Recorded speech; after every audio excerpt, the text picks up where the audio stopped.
এটা আমাদের দেশের একটা ব্যর্থতা। মানুষের মুখে মুখে এখন ভাষা আগের সরকারই ভালো ছিল। চাঁদার হাত পরিবর্তন হয়েছে, এটা অর্থ উপদেষ্টা নিজে বলছে।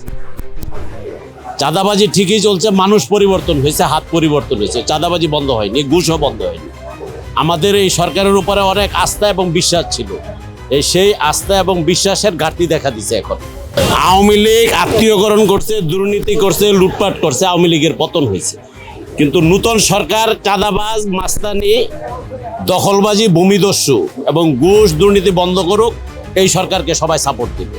নতুবা মানুষের মুখে মুখে এখন ভাষা আগের সরকারই ভালো ছিল। তো সুতরাং আগের সরকার যখন ভালো ছিল, আগের সরকারের লোকজন রাস্তায় নেমে সরকারের পতনও ঘটাইতে পারে। এটা হচ্ছে রিয়েল সত্য কথা। সিন্ডিকেট সারা বাংলাদেশই আছে, তো সিন্ডিকেট বন্ধ করতে পারে নাই। তো 111 2007 যেইভাবে মানে আর্মি সরকার তত্ত্বাবধায়ক সরকার সেই সারা বাংলাদেশে যেভাবে জাগরণ সৃষ্টি করছে, এই সরকার জাগরণ সৃষ্টি করতে পারে নাই, মানুষের আস্থা অর্জন করতে পারে। দেশের মাথাপিছু আয় যত বেশি, কিন্তু আসলে আমাদের দেশে দরিদ্র বা নিম্ন আয়ের মানুষের সংখ্যা যথেষ্ট পরিমাণে বেশি।